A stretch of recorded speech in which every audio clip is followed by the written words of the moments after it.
You're listening to The Big Debate with me, Mubin Azar. So listen to this. You're in the mood for a good Indian curry, maybe some biryani, maybe some chicken tikka, I don't know. Where would you go? We all have our favourite places for a balti on a Friday night, but some might say there's nowhere better, in England at least, than the Birmingham Balti Triangle. Well, my next guest has curated an exhibition in the very city that pioneered the country's curry culture. Artist and curator Mohammed Ali, who wants to exhibit the heritage and history of Bangladeshi-owned Indian restaurants in Birmingham and the stories of those behind them. He joins me now. Welcome to the Asian Network, Mohammed Ali. Thank you, Mubin. Thank you. It's really nice to have you with us. What can we expect from the exhibition? Well, look, first of all, people got to see it. Is trying to describe it over the radio is impossible, but I'll do my best. What you're going to get from it is the truth, meaning the story that people are oblivious to, the story that, like how this curry ended up on every high street, on every table, across the country, from far afield as, you go to Wales and you'll still find an Indian restaurant on a mountain somewhere.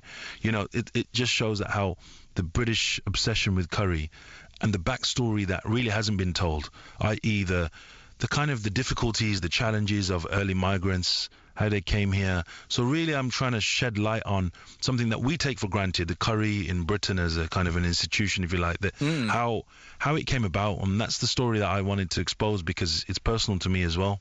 Yeah, and I guess it's more than just the story of curry, isn't it? Because the story of curry is actually the British Asian community's story. It's our story as a people, isn't it? That's right. Tell me about the personal kind of resonance. Why was it inspired by your own life? Sure. I mean, as you know, Mobin, we've dealt with each other before. I'm a graffiti artist. I remember we worked many on something. moons ago. I filmed with you. I think it was a decade ago. Yeah, that's right. That's how long it was. Yeah. So ever since those days, I've been an artist. I've kind of explored my career as an artist and inspired by things about telling community stories, really. And that's what my art was always informed by. Trying to give voice to communities and reflecting the authentic, the real. And actually putting that out there, through interesting and creative means. So really this exhibition around curries, again, a lot of people don't know as an artist, my background was in curry, was with curry, it was... How so? Since 11 years old, my late father, since he migrated here in the 50s, I've been helping my dad in the restaurant, not since the 50s. I was born in the 70s, late 70s.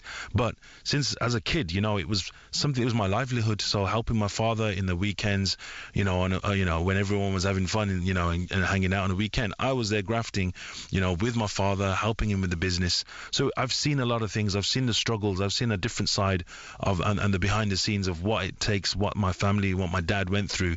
And I felt, as an artist, as a creative, that's what I do anyway, I felt it was like my duty and responsibility to bring and shed light onto this story, but do it in a extraordinary form, putting it in a city museum, the historical 130-year-old Birmingham Museum, and actually telling it in such an epic space, in an epic form as well, because it's not just nice panels that you expect in a museum, but it's quite immersive. You got video and sound content and augmented reality even. You're going to go in there. Really? Yeah, you're using your phone to unlock layers of content. So you go into this museum and you're going to really feel the story of Britain's Bangladeshi curry pioneers. So listen, tell me about this, because if I'm not mistaken, are you second generation Bangladeshi? Is that right? Absolutely. Right. Yeah. So often we just refer to all those restaurants as Indian restaurants, but if you actually look at the history, it was more often than not, it was Bangladeshis who set them up. So why did they end up being called Indian restaurants? Even today we refer to going out for an Indian. Yeah. Well, first of all, you got to remember when the first migrants came here, I mean, there was no such thing as Bangladesh at that point anyway. So it's a relative, people don't know what Bangladesh is. You mention it to the average person, Bangla what? Where's that? It's lesser known. And in that sense, there was a kind of a little bit of a lazy kind of, let's just call it Indian, and it's not that different from what we eat. So an Indian also has that a little bit more of that kind of appeal, if you like. It has all these kind of exotic, Taj Mahal and this, the Raj, the days of the Raj, those kind of colonial kind of, those connections that the British can identify with. So I think it was a little bit like kind of lazily kind of slapped all over an Indian restaurant, but then it was almost too late to backtrack when they realized that actually, it was getting quite popular, and the Bangladeshi community was almost like not recognized for it. And an exhibition in some ways for me, it is about trying to kind of reclaim that narrative a little bit. I feel like with this community that I belong to, the Bangladeshi community, one of the communities I belong to, I feel a duty to kind of try and highlight that. Let's for the history books, let's make it clear. And do you think that has shifted? Do you think British Bangladeshis are asserting that identity, particularly within the context of restaurants and stuff?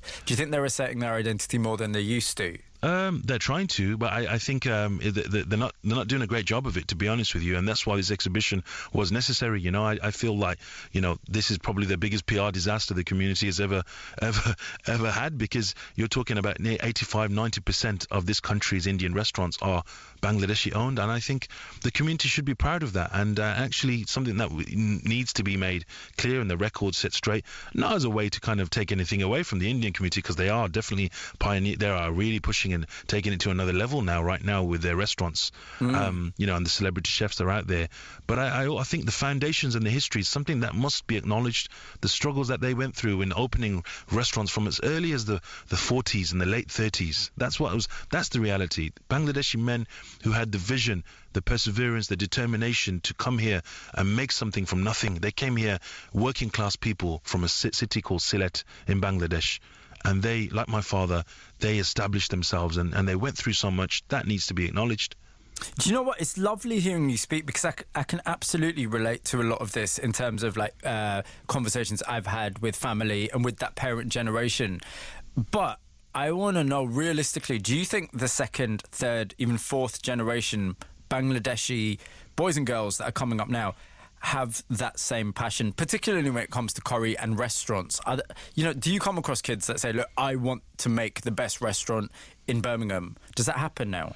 Not really, no, because curry and Indian restaurants, it suffers from this kind of, how can I put it, these negative perceptions. People, I'm guilty of it myself, of the son of a curry gaffer, if you like. There's this perception that you have as like Indian curry house. It's not something to be able to hold your head up high about.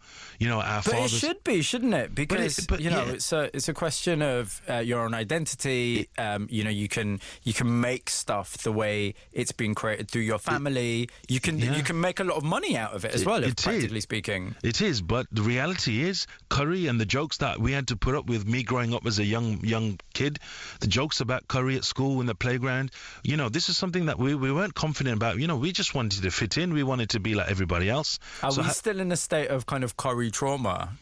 I think so. In some ways, that curry houses, the racism that they faced, the kind of the trouble, the drunks, some of those associations meant that there was this kind of element of negativity, and we didn't see our fathers as entrepreneurial pioneers. That's how I see it now.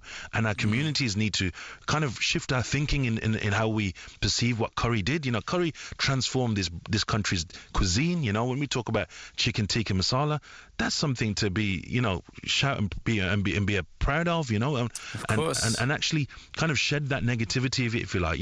There is this old school kind of, slightly, almost backwards element of how the early migrants might have gone about doing things. But really, we shouldn't throw the baby out with the bathwater. Embrace it, shout about it, and say, yeah, we brought curry here, right? But we transformed this nation's cuisine as well. So that's something to kind of bring back into the third and fourth, the next few generations, like my children. I got 3 kids. I want them to hold their head up and say their grandfather transformed this country's cuisine. Yeah, absolutely. It's such a shame as well, though, because I know East London, if you look at East London, for example, there's lots of lovely Turkish restaurants popping up. They're really nice Turkish restaurants, but it seems that community comes with that same kind of work ethic. They're working all hours. They're really proud of their businesses. But it seems that the Pakistani, Indian, Bangladeshi restaurants, in a lot of ways, they're dying out, aren't they? They are, and it's a tragedy right now. I tell you that. People do not realise the crisis that's happening right now. And there's many factors for that. One of those is tighter immigration laws, so you can't get the staff over. One might argue, well, actually, we should employ local staff. But then you've got people of my generation who are saying, I don't really want to work in an Indian restaurant. They'll probably in a steakhouse or a dessert parlour. But actually, Indian restaurants, they're like, oh, no, I don't want to do that. So actually, you've got a crisis where restaurants are closing down. People are shocked at that. Left, right, and centre across the country. I predict that, give it a 20 years, the high street curry house, the tradition of, this thing that we're so accustomed to, they're going to be gone. And they are. I've seen boarded up restaurants. People, you say, restaurants where you say they were full on the weekend. How come they closed down? They couldn't get the staffing. Their sons and daughters don't want to take on the business, so they had to close down. Mohammed, you're a person of influence. You get conversations started, yeah? So what are you going to do about this? What I'm going to do? Doesn't there need to be some kind of curry fight back? This is what Nights of the Raj is. It's more than a museum exhibition. It's a whole new movement, if you like, right, of an exhibition that will tour, not just nationally. We already have venues lined up in other cities, London included, and New York as well. This can and will go abroad, international, because Britain is known for its curry, and people are intrigued by the story of these British immigrants that transforms a nation's cuisine. And so therefore, international, national, we want to take this message, we want to use this kind of history and heritage to reignite Britain's interest, if you like, in the backstory of how curry transformed this country. I love the ambition, and I love the scale, and I love the mention of, taking this around the world, taking it to New York, taking it to London and so forth. Bring it back to practicalities, though. A lot of British Asian kids these days can't even cook. Isn't that the truth of it? It's true. Yeah, I guess so. I mean, I can't cook, and I was. God, you're preaching, and you can't even cook. No. I used to run the front. There used to be a waiter, the manager used to deal with all the trouble. That was the thing that we enjoyed. You didn't want to be stuck in a kitchen. So you are right. Yeah, but some people. Well, in all seriousness, though, do you think we need to take that back and kind of take more pride in teaching our children that this is part of our heritage? Back in the day, I'll tell you what, being stuck in a hot, sweaty kitchen didn't appeal. But, now chefs and celebrity chefs, the cookery shows we have, I think things are changing. It's actually cool to be a chef now. Whereas back in the day, it was like you're stuck in this horrible place. You want to be out in the front, engaging with the public, talking to the customers, So I think definitely there is that potential that even the curry trade, and it is, we know about these award-winning young Asian chefs. We saw the, Gordon Ramsay's, the winners of these shows. The things are changing. They are coming up with new There are people ideas. like Nadia from the Bake Off as well, like absolutely. A huge role model, that kind of thing. If there's one thing people can take away from the exhibition, or one thing they should look out for, what is it?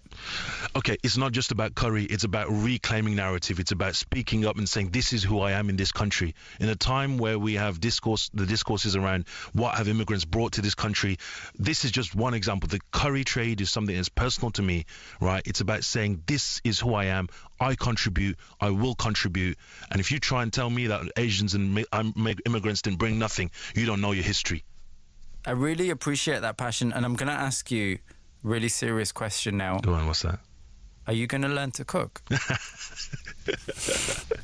Are you though, coming? Because you're saying all this stuff, and I love it. I love the passion. Yeah. But don't you need to learn to cook? And also your kids, do you want to teach them to cook? Yeah, you know what? I can cook a biryani a little bit, throw a bit of rice down and, just mix it all up. I really appreciate that. Listen, it's been a pleasure speaking to you. And the exhibition is on at the Birmingham Museum and Art Gallery until the 7th of January, yep? This is the British Asian Sound. On digital radio and on your mobile. BBC Asian Network.